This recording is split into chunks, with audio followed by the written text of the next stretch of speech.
The iron gate slams shut as Victor steps from the shadows, smiling like he owns the air. Serena's phone flashes. Fire alarm. Ivy in stairwell. The unicorn keychain cutting her palm.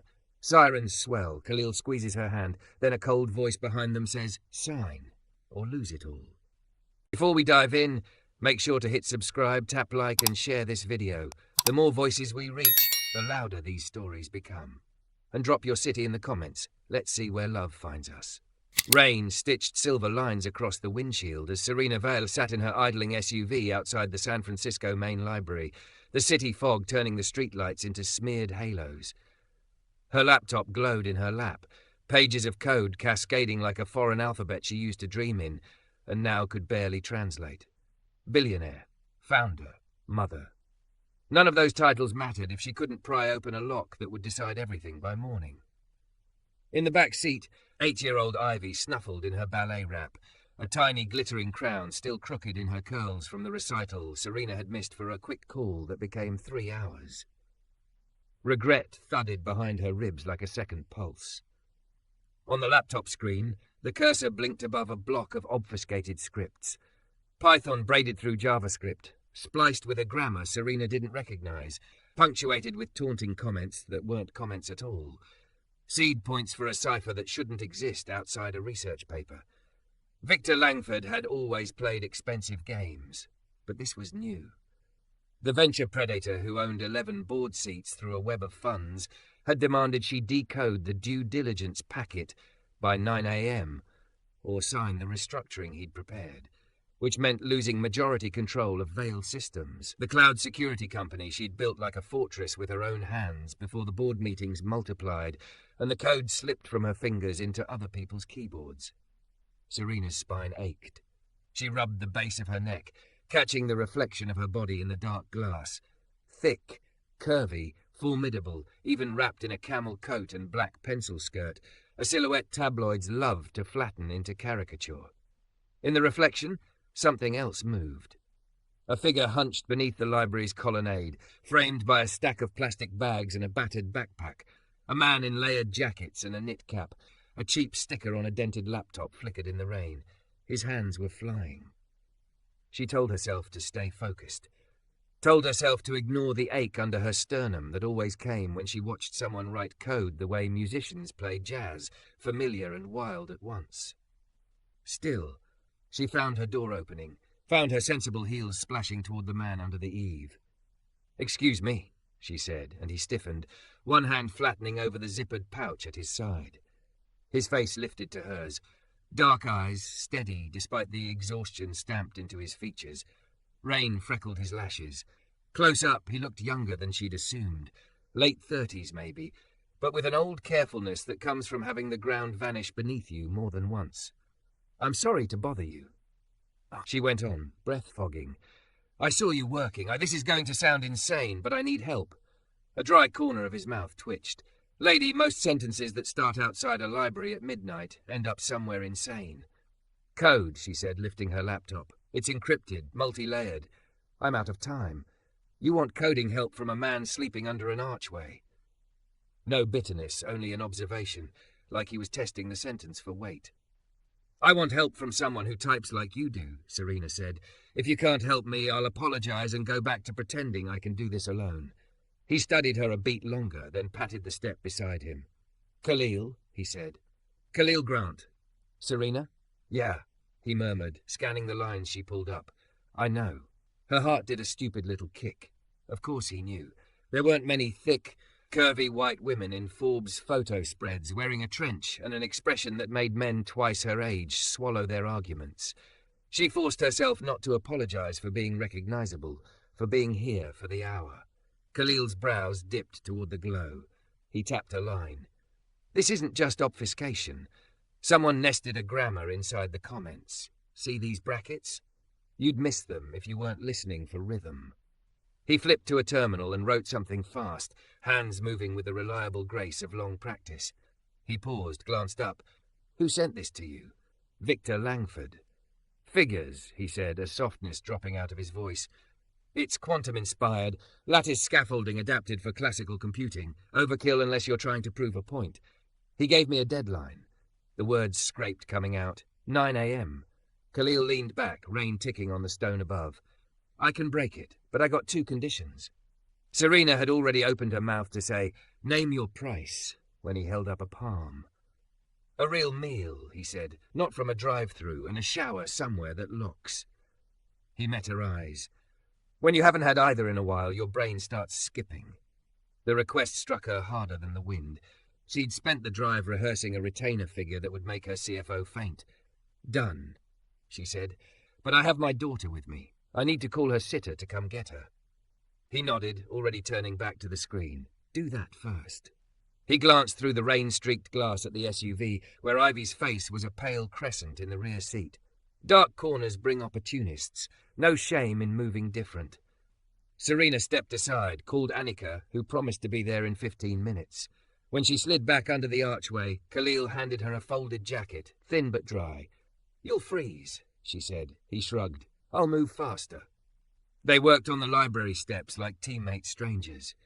Serena watched the way he approached the problem, not with the brittle bravado of people who want to be seen knowing things, but with a craftsman's patience.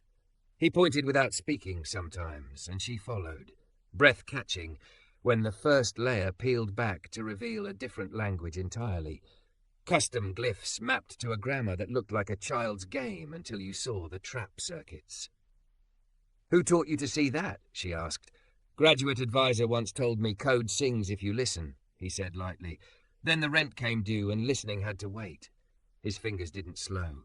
"What's this cost you if we lose?" "Everything I can't replace," she said, surprising herself with the truth. "Control, my team, the story I tell my daughter about who I am." He flicked her a look that landed somewhere between respect and warning. "Langford's not playing to win. He's playing to break you." "How do you know?" "Because he already tried to break me." It wasn't a confession so much as a key turning in a long-ignored lock. "Next Path Analytics. I was CTO." His mouth quirked without humor. "We built predictive engines regulators drool over now. My co-founder sold us out to a Langford proxy, then called me combustible to the board when I objected. Legal fees are a fantastic way to make a man both quiet and unhoused." Serena's throat tightened. "I'm sorry," she said, and meant it in a way that hurt. "Don't be," he said. "Just don't let him run the same play on you." Headlights flared behind them. Annika's compact pulled to the curb, hazard lights blinking. Serena hurried to the SUV, pressed a kiss to Ivy's temple, soothed her back to sleep, and transferred a warm sleeping bundle into Annika's arms, along with the knowing look 2 women share when fear reaches for a child. When she returned to the steps, Khalil had set her laptop on his knees and his on hers, 2 bright islands of logic in the storm. "First layer's done," he said. "The second is the message." He hit enter. Characters spilled into legible text, rearranging into a memo with Langford's dry, immaculate cadence, asset carve-outs, staff reductions posed as realignment, a closing paragraph congratulating her on choosing scale over sentiment. In the footer, a signature block Serena recognized like the back of her hand, the law firm that had courted her when she was 28 and dazzled by the idea that power wore a navy suit. Her stomach dropped, as if the ground had yanked back like a rug. "God," she breathed. Khalil tapped the final line. "He left a poem for you." It wasn't a poem. It was an anagram, a favorite trick of a favorite enemy. When Serena rearranged the capitalized letters, a phrase bloomed that iced her hands. Mercer House, 4 a.m. She didn't have a house on Mercer Island, but the man who'd built her first server racks did. He'd hosted her and Ivy last month when their place in Pacific Heights was being repiped. She'd posted a picture of Ivy on the dock that the tabloids built a slideshow around. Serena Vale, toughest woman in tech, is all softness by the water. Her phone buzzed before she could throttle the thought. Unknown number. A photo loaded over weak data. Ivy's pink backpack on a rain-dark sidewalk. It lay under a street lamp like a dropped valentine. She had left that backpack in the foyer at home 3 hours ago. A text arrived beneath it. 9 hours. The world narrowed to the message, to the heat in her face and the cold at the base of her skull. For a second she heard nothing. Not the rain, not the buses, not the city that never asked permission to be relentless. She tasted metal. Khalil's hand hovered near, but didn't touch. "Serena." She swallowed hard and forced herself to breathe. "This is theatre," she said. He wants me terrified before morning. Maybe, Khalil said quietly. Maybe not. She stared at the photo until details reassembled. The scuff on the curb, the specific city-issue lamppost with a missing bolt cover. Not Mercer, not Pacific Heights. A block she jogged before dawn when she needed to feel her lungs burn more than her mind. The corner by the old brick bakery, 5 minutes from here. Stay or come, she said, already shoving her laptop into her bag. But I'm going. Then I'm coming, he answered as if there had never been another option. He closed his machine, slid it into the frayed backpack with a care that betrayed ownership, not desperation, and fell into step beside her as they ran into the rain, two silhouettes stitched to the night by the same thread. A deadline, a threat, and a choice neither could take back. They reached the corner in under 4 minutes, breath turning to steam in the cold as rain stitched their coats to their bodies. The lamppost Serena ran past 100 pre-dawn mornings burned with a jaundiced circle of light. At its base lay Ivy's pink backpack, the glittery unicorn keychain winking like a dare. The sight punched new air out of her. She crouched so fast her knees barked, palms skating across wet canvas. Empty, not quite. Inside, the pink folder that always held spelling words had been replaced by a thumb drive, matte black and taped to a scrap of paper. Beneath it, a burner flip phone, powered off, battery rubber-banded beside it like instructions not to be stupid. Serena's hand hovered over the phone. If this is a detonator... It's theatre, Khalil said, scanning the street with a habit that suggested he'd learned to read threat as fluently as he read code. Cheap flip models don't pack surprises, but let's not power it inside your machine. He lifted the thumb drive with 2 fingers, the way you'd pick up a shard of glass. You got gloves? She shook out a pair of leather ones from her coat pocket. Ivy used to call these my spy hands. Tonight they are. Serena slid the battery into the phone and depressed the power button. It buzzed to life with a low-resolution sunrise and no contacts, no text history, no nothing. She pressed 1. Voicemail. A single new message. Put it on speaker, Khalil said. The recording was 30 seconds of a man compressing boredom into menace. Miss Vale, your daughter is safe for now. You have 9 hours to accept the terms in the packet or the board will accept them for you. Enjoy the rain. A click. No number, of course. Burner relayed to burner. Serena swallowed against the bitterness in her mouth. The part of her that negotiated 8-figure deals wanted to burn everything down. The part that still smelled Ivy's strawberry shampoo on seatbelt fabric wanted to sprint to Mercer Island and kick down doors herself. Call Annika, Khalil said, as if reading her pulse. Confirm Ivy's asleep and okay. Serena hit speed dial. Annika answered on the first ring, whispering, She's out cold on my couch. I locked the deadbolt twice. Relief came like a rush, and then just as fast, anger so clean it clarified all the dull edges in her mind. Don't go home, Serena said. Hotel. I'll send you the name. Take the back way and keep your headlights off till you're out of the neighborhood. I'll text Ray to meet you. Ray Ikeda ran her physical security, ex-Marine, skepticism for breakfast. While she sent him a short order to relocate protection, Khalil scanned the alley, the windows above the bakery, the bus shelter across the street. There, he said, pointing with his chin. A dome camera under the bakery's awning blinked a tiny red status light. If it's recording, we might get a plate. The bakery was dark except for a glow behind the pastry case. Serena rapped on the glass. It took a minute for a woman in a flour-dusted sweatshirt to shuffle out from the back, confusion rearranging her face when she recognized Serena. Recognition flickered to something like pity. We're closed, she began, then softened. Is everything? Someone left my daughter's backpack on the curb, Serena said, voice level by will alone. We need to see your camera. 5 minutes. I'll pay you whatever. The woman waved the money away, already unlatching the door. I don't need your money. I need you not to freeze. She clicked on all the lights, ushered them past racks of cooling bread to a back room where a TV hummed. My name's Marta, she added, as if they had time to be human. My husband put these in after the second break-in. They scrubbed through the tape. The alley wobbled forward in grey rain until a figure ghosted into view. Hood up, cap down, gloved hands careful. He placed the backpack under the lamp like an offering, looked straight at the camera long enough that it couldn't be accident, and walked out of frame. 3 seconds later, a car rolled past the far corner, pausing at the stop sign just long enough to flash a quarter plate and a bumper sticker with a faded mountain logo. "Can you email a copy?" Khalil asked. Marta nodded, scribbled their address on a notepad with a cartoon donut. "I'll send it to whatever you write." She hesitated. "Do you need me to call someone?" "We're calling everyone," Serena said. She squeezed Marta's forearm, a grip that meant more than thank you. "You didn't see us." Back in the rain, a plan began to take shape, jagged at the edges but solid in the middle. Office, not home. Secure network. A meal because Khalil had asked, and because his hands had started to shake in a way you only notice when you've learned how to hide it. A shower with a locking door because pride ends where hygiene begins. Serena drove hard enough that the wipers couldn't keep up. In her peripheral vision, Khalil texted on a cracked screen with his thumbs flying. "You have a team?" she asked. "A habit," he said, "and 2 friends who don't ask why I ask." At Vale Systems headquarters, the night guard straightened as if the CEO materializing at 1 a.m. were a drill he sometimes practiced and sometimes had nightmares about. Serena flashed a glance at the security feed, sweeping empty hallways, a rain-lashed plaza. Ray texted, "Got Anika. Westin. 2 men watching your house, now following me a block back. I'll shake." "Executive floor," Serena told the elevator.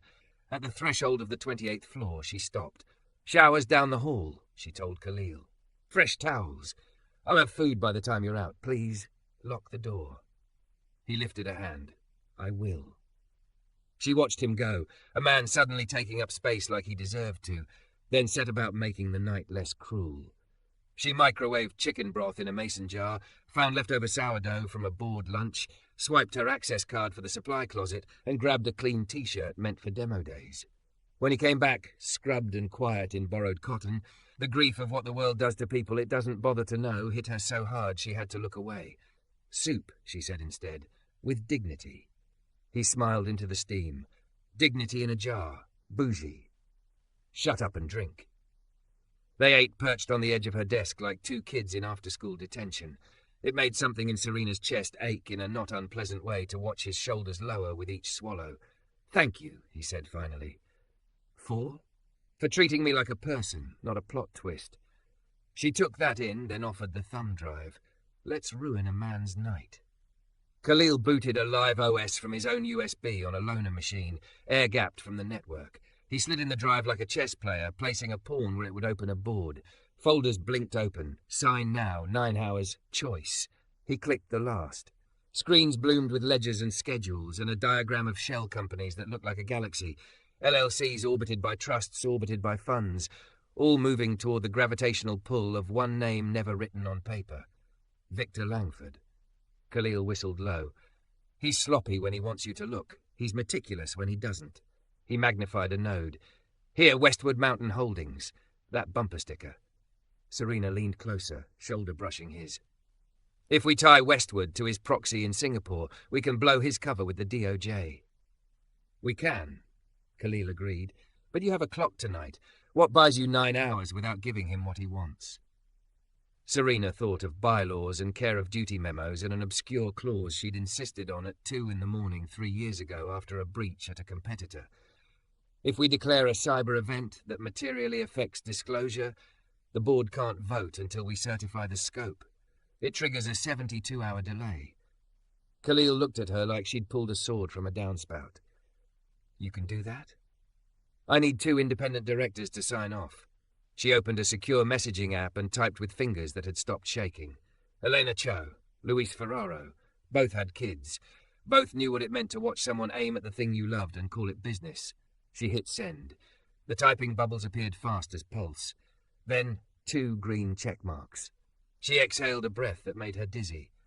The flip phone buzzed on her desk. No number, just an incoming video. Khalil angled the screen away from the camera in the ceiling, just in case. The picture was grainy, but the lobby it showed wasn't. Vale Systems, ground floor, the revolving door that led to the concierge desk. A man in a cap stepped into the frame, then tipped his face to the lens in that same deliberate way they'd seen outside the bakery. He lifted a hand and held up a keycard between 2 fingers. On its white plastic, Val Visitor. The video ended. A text arrived a second later. Nice claws. See you soon. Serena's phone rang before she could curse. Roland Pike, her CFO. The name that, until this second, meant spreadsheets and caution and reasonable devil's advocate. Hey, Roland said, breezy, as if calling from an Uber after a dinner he'd only stayed at for appearances. Saw the weather's rough. Need me to swing by the office? Help you get ahead of the morning? Something thudded once outside her office door. Not a knock. The sound of a keycard hitting a reader and the reader deciding. The handle turned. The handle turned and Serena's body remembered boardrooms as battlegrounds, how to place her feet, where to rest her hands so she looked unshakable. She gave Khalil a small flat palm signal, dark screen down low, and he ghosted her instructions, cutting the monitor to black and sliding the burner into his pocket. Roland Pike stepped in with rein still on his collar, a smile he wore for auditors stretched a notch too tight. Two men flanked him in nondescript jackets, the kind of muscles that belong to X something. One held a visitor badge between two fingers like a magic trick. Vale Visitor. The same white plastic from the grainy lobby video. Couldn't sleep, Roland said, as if they were old friends catching each other raiding the fridge. His gaze flicked from Serena to Khalil and back. Thought I'd save you some time before sunrise. By bringing friends? Serena asked. Her voice was even. She was grateful for that. Facilities, Roland said lightly, given the storm. He set a leather portfolio on the table, laid it open so she could see the tabs. 9 a.m. doesn't have to be a hanging. We can make it a landing. If you sign the restructuring tonight, we control the narrative. You keep a title. Ivy keeps her school. Everybody wins. Khalil's attention didn't move from the men's hands, but his thumbs were working inside his hoodie pocket, tapping a text blind. Serena felt rather than saw, her desk drawer unlock under her knee, the recessed toe switch for the silent alarm clicking once. Glass partitions at the end of the corridor hissed as their magnets engaged. Nothing you'd notice if you weren't waiting for it. Roland's eyes cut to the door. Noted. Logged. You're here because Victor Langford is impatient, Serena said. And because my nice claws just cost him 72 hours he thought he could bully me out of. Roland's smile didn't waver. Your claws triggered a cyber event disclosure, he agreed, which is adorable, given that the only event is a self-inflicted tantrum. But you still serve at the pleasure of the board, and the board is tired. The board is tired of being lied to, Serena said. We traced Westwood Mountain Holdings to your travel reimbursements before you walked in. That part was a bluff, but only by inches. Khalil had pulled the visitor badge logs and shot her the screenshot. The badge ID that had tripped her door was issued an hour ago by someone logged in as R. Pike under a generic provisioning portal. The camera still from the bakery sat beside it, the bumper sticker a faded mountain shape. 2 points make a vector. Serena added the third with her mouth. Cute, Roland said, but cute won't stop a vote. Khalil stepped forward like a shadow sidling into lamplight. Votes don't stop subpoenas, he said, mild. You propped an extortion attempt with a visitor badge. That's a felony that gets boring fast. Also, this room's recording. One of the men snorted.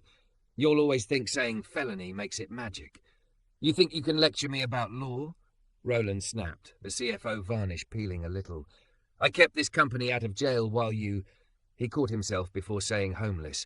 The word hung anyway, while your pet hacker played James Bond on a library bench. Serena felt heat flare behind her ribs. Careful, Roland. Khalil didn't flinch. It's fine, he said, not taking his eyes off the man on the right, whose jacket bulged where a weapon would. He's not wrong about where I was. He's just mistaken about what that means. Roland looked past him to Serena, effortfully gentle. Look, I know you think this is personal. It is, Serena said.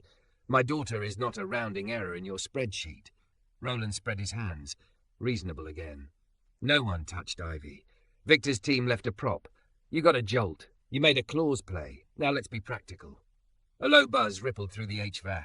Ray's code. Serena masked relief as irritation and turned to the window as if considering. Below, 2 black SUVs idled at the curb. From the corner of her vision, she saw the elevator bank. One car was frozen 3 floors down, doors open. Another was creeping up, then halting, then creeping again, like someone was wrestling with a control they didn't quite own. Ray had the car in manual and the lockouts warming. Practical? Serena repeated. Practical is me calling Elena and Luis at 1:40 in the morning to say the house is on fire and they should put on shoes. She took a step toward Roland. He matched it without meaning to. Practical is me documenting right now that my CFO entered my office after hours with two men whose names are not on our contractor list to press me to sign an agreement under duress with a known bad actor. Roland's cheek ticked. There's no duress here. Then why are your friends standing in my doorway? Serena asked. We're trying to keep this contained, the man on the right said finally, impatience roughening his words. If you sign now, Miss Vale, we walk out and you get to choose the headline. If you don't, you break my door? Serena asked softly. Kidnap me? You think your burner phones keep you clean? We have your face at the bakery and in my lobby. We have the badge audit. We have the memo you were supposed to scare me into signing, with Langford's little anagram like a teenager. The man's jaw worked. He took one step into the room, and Khalil pivoted, low and fast, grabbed the red canister from beside the bookcase, and hit him square in the chest with a white blast. The contractor staggered backward, coughing, blinking chemical foam, hands splaying, not reaching for the thing under his jacket anymore, just trying not to fall. The second one lunged. Serena moved before thinking, hefted the thick glass award from the shelf, Top Innovator, 20XX, and brought it down hard on the edge of the man's forearm as he reached for Khalil. The award shattered with a crystalline scream. The man cursed and dropped to a knee, clutching his wrist. Enough, Roland barked, voice snapping to command. He hadn't moved. His hands were still empty. His eyes were mean now, not polite. We're done with ceremony. Agreed, said another voice, calm as sunrise. Ray Achter filled the doorway with two of his people. Black jackets, quiet competence. Hey, Roland, he said conversationally. Funny thing about silent alarms, they don't argue. Everything that happened next had edges. The contractors put their hands up because three people with law on their side and muscle to match asked. Roland lifted his chin and tried on disdain like a scarf. Serena breathed in through her nose, out through her mouth, counting in the dark groove she hadn't visited since childbirth classes, 4 in, 6 out, until her fingers stopped shaking. Ray nodded toward Khalil. You good? Better than their shirts, Khalil said, wiping extinguisher dust off his knuckles. He didn't look at Serena, but his nearness steadied her. Escort them to the lobby, Serena said. Call it trespass, not assault. Let them walk. I want Roland to make phone calls he thinks I can't hear. Ray's eyebrows lifted a fraction. He understood. He always had a cop's sense for bait and a soldier's for timing. Yes, ma'am. Roland paused at the threshold. He aimed pity in a last shot of poison. You just bought yourself a very public fall, Serena. Victor doesn't lose. You keep confusing doesn't with hasn't yet, she said. Night. They were gone. Silence expanded, broken only by the thrum of the building catching its breath and the pitiful squeak of foam sliding down the contractor's jacket far down the hall. Serena set the broken curve of glass on her desk and discovered her hand had blood, someone's, along the lifeline. She wiped it on a tissue with clinical care, then laughed once, breathless at the absurdity. Khalil was already back at the loaner machine, clean OS up, fingers poised. He didn't ask if she was okay. He made space for her to be not okay without it being a crisis. Okay, she said anyway, because naming it made it true. We have hours to turn a story into a record.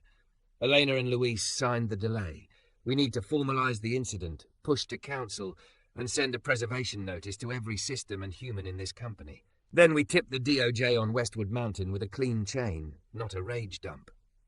On it, Khalil said. His voice had a current in it now, purpose clicking back into place. Also, there's a shadow partition on that thumb drive we didn't open. Stupid of me to ignore it, but men at doors rearrange priorities. Open it, Serena said.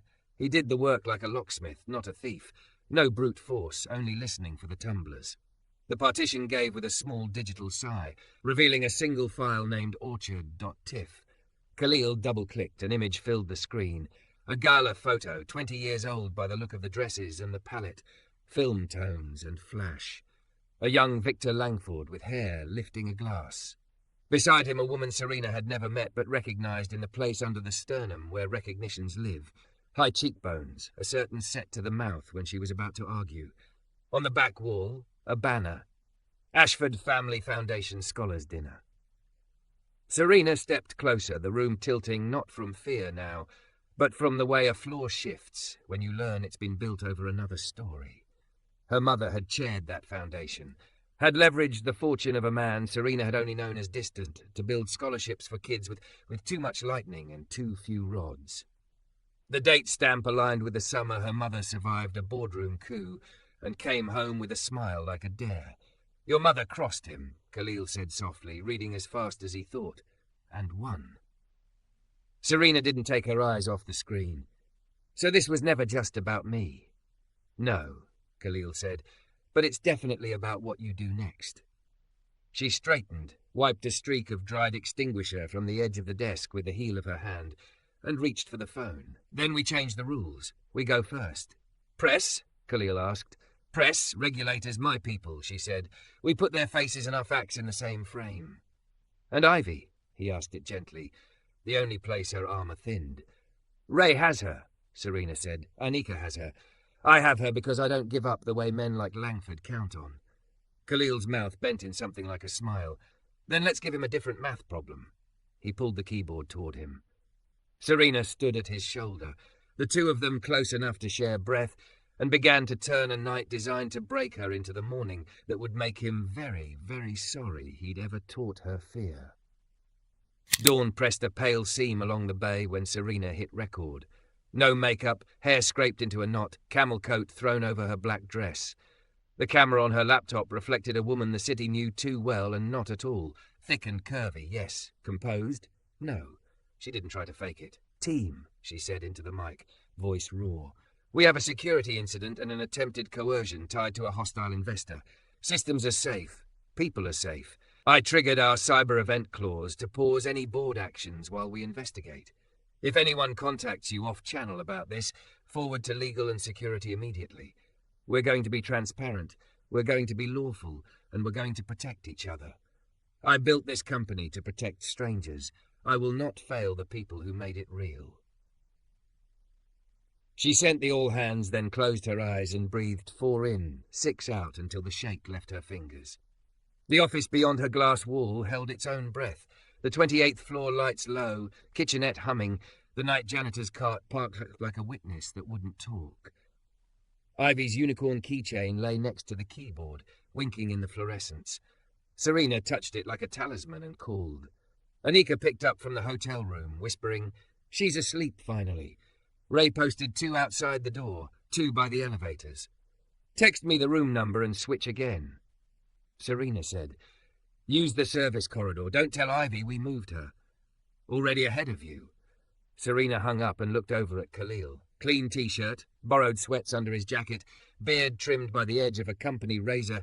He looked like a man the building couldn't decide whether to trust or salute. He rolled his chair closer and nudged a paper cup of black coffee toward her. You keep forgetting to drink, he said. She swallowed a mouthful so hot it bit. You keep remembering. Some habits are useful. A knock, 2 short, 1 long, brought Priya Narang in. General counsel in sneakers and a rain shell, hair in a braid that said it was still the middle of the night. She took in the room like a triage nurse and dropped her tote. I read the incident note and the director's approval's on the way, she said. Roland? Involved, Serena said. But he walked, on purpose. Priya's mouth tightened. So he'll call Victor and think he's clever. Good. It gives us predicate. She nodded at Khalil. You're the one who saw the shadow partition? And the shell map, he said, spinning the screen. Westwood Mountain Holdings is a spoke. They left a bumper sticker on purpose. They didn't intend the provisioning logs to match a visitor badge. Sloppy pride. Priya scanned the diagram, then the photo from the burger phone video of Serena's lobby, then the frame from Marta's bakery camera. We package this for DOJ and for our outside counsel. Separate deliveries, identical contents. Also, no one touches that thumb drive without gloves again. She shot Serena a look. And we go public before they try to hang you with no comment. Serena nodded. Arya Chen owes me an early call. She's fair. Fair is a start, Priya said. Get her on the calendar for 7. Your statement hits the wire at 6 with exhibits. We leave Roland and Victor a space to deny themselves into a corner. Ray's text lit the corner of Serena's screen. Roland called a 206 number from lobby, asked for Gate C at Orchard 043D. I have audio. Sending. Khalil's eyes flicked to her. Orchard. Orchard Tiff, she murmured. The gala photo still open on the second monitor. Ashford Family Foundation Scholars' Dinner screaming at her in a font she'd chosen at 19 because it felt modern. The woman beside a younger Victor Langford lifted a champagne flute at a moment frozen forever, her smile knife bright. Serena felt the old ache under her ribs and finally said it aloud. Elaine Ashford Vale, my mother. Khalil sat back. He's been carrying that across decades. He pitched her on a partnership when she chaired the foundation, Serena said. She said no on a stage with a microphone because he'd tried to use the Scholars' Fund as a slush pool. He smiled for the cameras and cut her out of every room he could after. She told me once, men like that don't forgive. They wait for your daughter. Khalil's gaze didn't flinch. Then let's end his waiting. They worked the next hour like a three-person instrument. Priya wrote a statement that sounded like Serena except more precise. Dates, times, exhibits labelled, a promise to cooperate with law enforcement, a refusal to be extorted. Khalil built an evidence package, hash values, log exports, time-synced camera stills, badge provision records, phone metadata. Serena recorded a second, shorter video for the outside world. I won't apologize for where I found help, she said, looking straight into the lens. I won't apologize for hiring brilliance because it was sitting under a stone arch with a battered laptop. And I will not apologize for being a mother who refuses to negotiate with people who use children as props. Priya reviewed the cut and gave a single decisive nod. Send it. At 6:02, the statement hit the wire. At 6:05, Serena's video landed on the company site and her own feed, which she had always used sparingly and which now lit up like a fuse. Some comments were knives, some were hands. Many were confused. Employees chimed in with notes that made her throat sting. We've got you. Proud to build with you. Legal asked for preservation notice confirmation. Done. Marta from the bakery sent a photo of proofing croissants with a caption, Got your back with carbs. At 6:40, Arya Chen arrived with a producer and a camera operator rolling cases like musicians. I'm off script if you are, Arya said after the quickest of greetings, but I'll be tough. Please be, Serena said. Everybody else has been. They set up in the boardroom. The sky beyond the glass was turning that hushed kind of blue that makes a person think about second chances. Khalil stood to one side where the camera could see him when he spoke, but not make him the story unless he wanted it. Arya didn't waste words. Miss Vale, your statement names Victor Langford's funds and a shell structure you allege connects to an extortion attempt. Why now? Because they escalated to my child, Serena said, each syllable measured. Because the right time to tell the truth is before someone else sells you a worse version. You brought in Mr. Grant, Arya went on, turning. You met him outside a library. You put him on your network. I put him on an air-gapped machine, Serena corrected. And then I put him on my team, because competence isn't a resume, it's a record. He cracked what my staff couldn't not because they're incompetent, but because they haven't been living inside the underside of this industry for 18 months. He has. Sometimes survival teaches you the angles the rest of us forgot. Arya shifted to Khalil. Mr. Grant, a fair question. Are you being used as a story? Khalil looked straight into the camera, not defiant, just unwilling to pretend small. I was a CTO before I was a headline, he said. I've written code that keeps planes from kissing mountains and hospitals from losing patients. Then I had a bad year that turned into a bad 18 months and the world stopped reading my name at the top of my CV. Serena saw what I can do. If that's a story, good. I hope some kid under an archway hears it and keeps their laptop warm. Arya glanced toward Priya. Do you have enough to bring to DOJ? We've preserved and transmitted what we have, Priya said from off camera. We'll cooperate fully. Arya clicked off the recorder. Okay, she said softly. Brace yourselves. They barely had time to. Roland surfaced on a rival financial network at 7:15, practiced sorrow curdled with concern. Serena's under enormous strain, he told a sympathetic anchor. I worry people around her are taking advantage. Priya flicked the mute off the television and said, almost kindly, he just hung himself with character evidence. Ray texted, Orchard equals garage under Ashford Hotel. Gate C faces alley. 428 black SUV entered. 0436 pale grey sedan. I'm 10 out with SPD contact. Wait or move? Serena looked at the gala photo again. The Ashford banner, her mother's mouth about to say the thing men wrote down to punish her for. She heard the echo of a lifetime.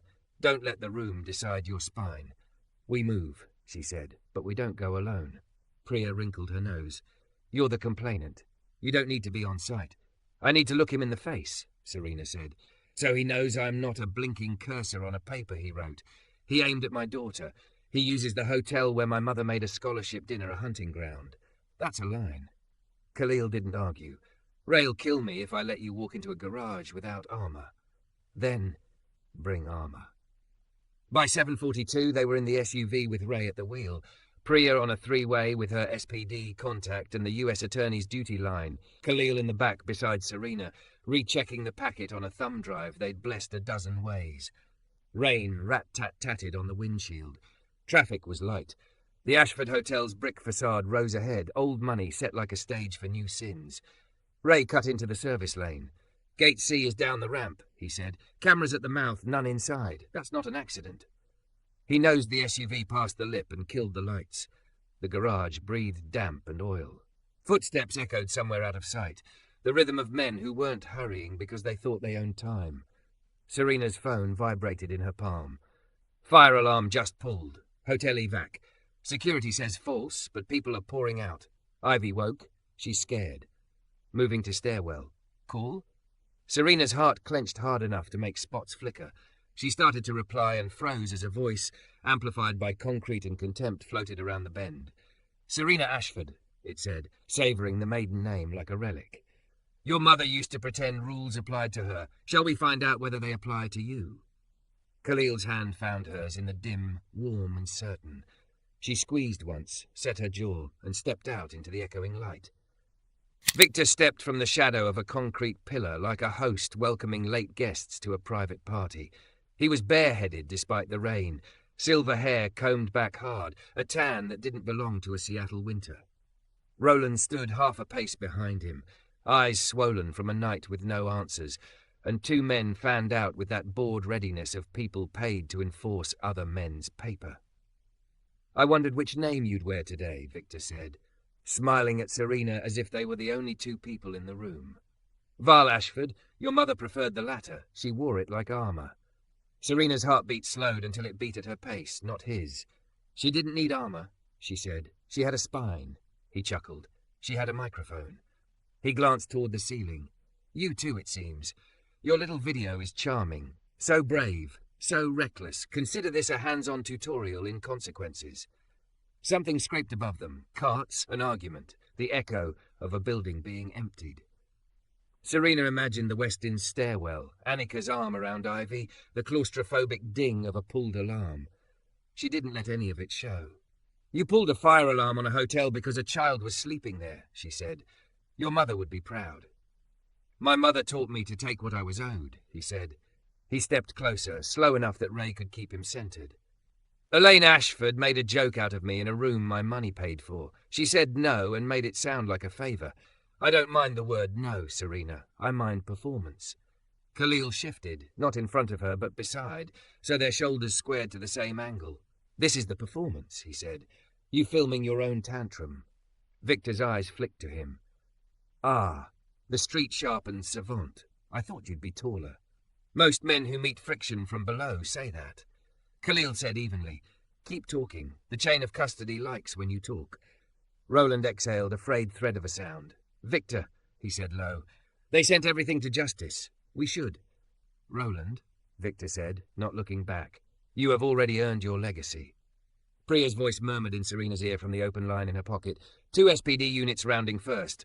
1 block out. U.S. Attorney's duty officer is listening. Don't move fast. Make him say the thing. Serena looked up at the camera bulb tucked into the concrete seam and then looked back at Victor. Here's my thing, she said. You won't get my company. You won't use my daughter to bluff me. And you won't get to write my fall as some morality play about hubris. You get a booking photo and discovery. Victor tilted his head. You think anyone will care? Tomorrow you'll be the story. Curvy CEO hires a vagrant. panics, lies, implodes. You keep picking the wrong adjective, Serena said. I didn't hire a vagrant. I hired a CTO who'd been made inconvenient. She opened her hand. The unicorn keychain glittered. And I don't panic. I build. He clicked his tongue, amused. Then build yourself a ladder, sweetheart. Sirens rose outside, the note that tells even arrogant men time is not theirs. The two contractors shifted their weight. Ray's hand lifted a fraction, the muscle memory of warning. Victor didn't flinch. What you don't understand, he said softly, is that I never touch anything. I arrange. I suggest. I let other people grab the knife, and then I call the paramedics on time. Today you brought the knife and walked it past my cameras, Serena said. You arranged your own paramedics. The iron roll gate at the ramp shuddered and began to descend. SPD move the way people move when they've done this every day for years. Fast, deliberate. 2 officers slicing left, 2 right, hands open but not empty. Seattle Police. A sergeant called, voice amplified by concrete. Hands visible. Nobody gets heroic. One contractor let his shoulders sag and lifted his palms. The other let anger carry him half a step too far. He reached and Ray was there, wrenching wrist without flourish, body blocking so the man folded instead of ricocheting into gunfire.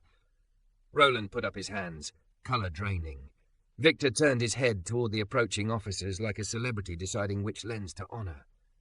Gentlemen, he said, I am a guest. I'll happily make a statement upstairs with counsel. You can start by putting your hands on your head, the sergeant said. Victor considered refusing long enough to satisfy himself that he could, then obeyed. Cold steel clicked.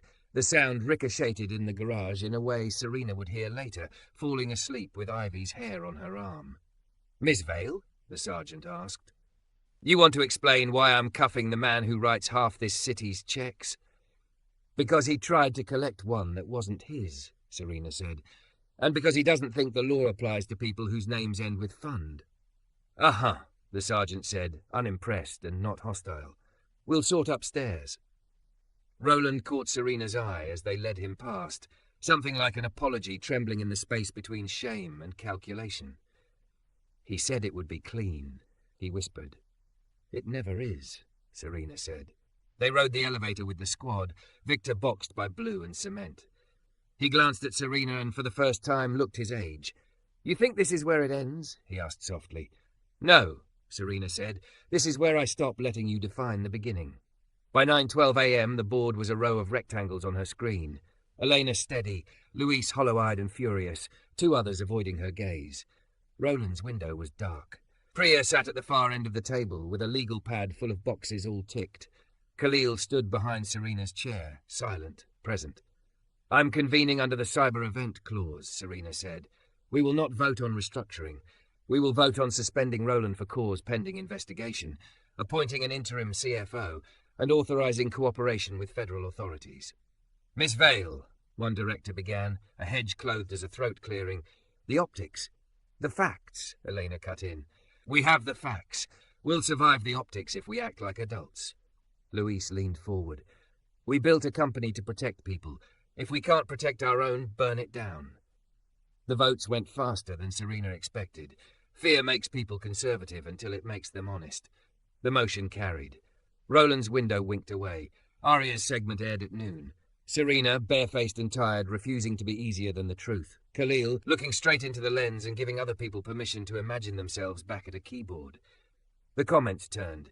Not all, not wildly, but enough that the floor under her feet felt like concrete again, and not a paper stage. Ray texted from the Westin. False alarm. Pulled by a man in a hat, 2 floors down. Detained. Ivy ate pancakes, wants her unicorn. Also, she asked if Mummy is winning. I said Mummy doesn't play that game. Serena closed her eyes and let that sentence rewrite the morning. At 2, the U.S. attorney held a brief, careful presser. Allegations, preservation, cooperation. No names. It didn't matter. Everyone already knew. At 3, a junior reporter published the old gala photo alongside a quote from a 30-year-old speech in which Elaine Ashford Vale said, smiling like a dare, "It's not the money that decides what's possible. It's the conscience." Serena watched the clip in her office alone and let herself cry for exactly 60 seconds. Then she washed her face in the kitchenette sink and went home. Ivy ran down the hall of the Westin suite, hair staticky from hotel linens, feet slapping. "You forgot this," Serena said, kneeling to loop the unicorn keychain onto Ivy's backpack. "And I forgot something, too." "What?" "That I don't have to be perfect to keep you safe. I just have to be brave with the right people." Ivy considered that with grave 8-year-old jurisprudence and nodded. "Mr. Khalil is the right people." "He is," Serena said, looking over Ivy's head as Khalil leaned in the doorway with a paper bag that smelled like donuts.